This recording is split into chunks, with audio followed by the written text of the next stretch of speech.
വന്ദേമാതരത്തെ അപമാനിച്ച മുഖ്യമന്ത്രി വി.ഡി. സതീശനെതിരെ പാലക്കാട് ബിജെപിയും യുവമോർച്ചയും ചേർന്ന് പ്രതിഷേധം നടത്തി. മുഖ്യമന്ത്രിയുടെ കോലം കത്തിക്കുകയും ചെയ്തു.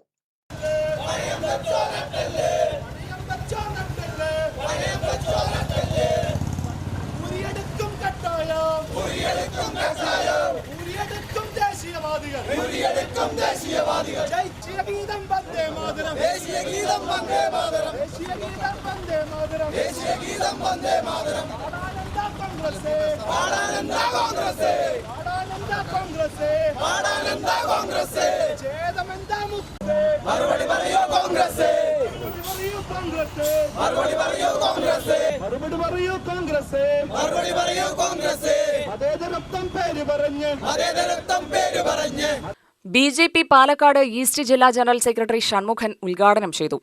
ഭാരത സർക്കാർ ഇറക്കിയ നിയമങ്ങൾ അത് കൃത്യമായിട്ട് പാലിക്കണമെന്ന് പറഞ്ഞ് സർക്കുലർ ഇറക്കി എല്ലാ ഭാഗത്തും എല്ലാ സംസ്ഥാനങ്ങളിലേക്കും കൃത്യമായ നിർദ്ദേശങ്ങൾ എങ്ങനെയാണ് പരിപാടി സംഘടിപ്പിക്കേണ്ടത്, ദേശീയ ഗാനവും ദേശീയ ഗീതവും പാടിക്കൊണ്ട് ഈ പരിപാടികളാണ്, അതായത് ദേശസ്നേഹികളെ പുലർന്നൊള്ളിക്കുവാനുള്ള, ദേശസ്നേഹം ഉയർത്തുവാനുള്ള ഒരു ആഘോഷ പരിപാടിയാണ് ഭാരതത്തിൽ സംഘടിപ്പിക്കേണ്ടതെന്ന് പറഞ്ഞ് ഭാരത സർക്കാർ നമുക്ക് സർക്കുലർ തന്നു. പക്ഷേ അതിന് ഘടകവിരുദ്ധമായിട്ടാണ് ദേശീയ ഗീതം ആലപിക്കാതെ ദേശീയ ഗീതത്തോട് അനാദരവാണ് പ്രകടിപ്പിച്ചത്. നേരത്തെ മധുവേട്ടൻ സൂചിപ്പിച്ച പോലെ 857 ഝാൻസി റാണി മുതൽ നിരവധി സ്വാതന്ത്ര്യ സമര സേനാനികൾ, തന്റെ വിപ്ലവകാരികൾ തന്റെ ജീവിതം തന്നെ ഈ രാഷ്ട്രത്തിന് വേണ്ടി, ഈ രാജ്യത്തിന് വേണ്ടി, ഈ രാജ്യത്തിന്റെ സ്വാതന്ത്ര്യത്തിന് വേണ്ടി ജീവൻ ബലിയർപ്പിച്ച മുഴുവൻ ബലിദാനികളും വിപ്ലവകാരികളുടെ രാജകുമാരനായിട്ടുള്ള വി.ഡി. സവർക്കറിനെ പോലെയുള്ള, സുഭാഷ് ചന്ദ്രബോസിനെ പോലെയുള്ള, മഹാത്മാഗാന്ധിയെ പോലുള്ള, കേശവ ബലിറാം ഹെഡ്ഗേവാറിനെ പോലുള്ള സ്വാതന്ത്ര്യ സമര സേനാനികൾ നേടിത്തന്ന ഈ സ്വാതന്ത്ര്യ സമരത്തിൽ അന്ന് കാഹളം മുടങ്ങിയത് വന്ദേ മാതരമാണ്, ഭാരത് മാതാ കി ജയ് എന്നാണ്.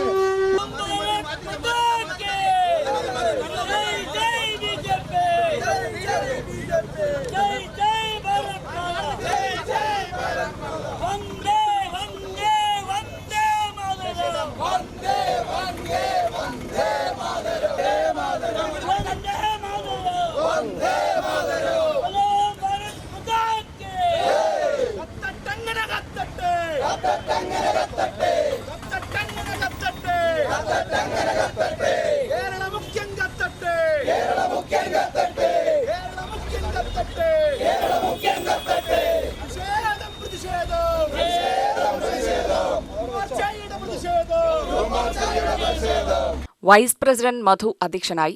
യുവമോർച്ച ജില്ലാധ്യക്ഷൻ അമൃതാനന്ദ ബാബു സ്വാഗതം പറഞ്ഞു.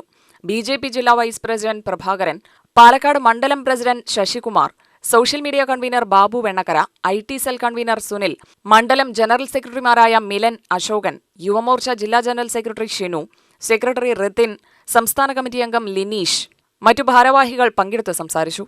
UTV news, Palakkad.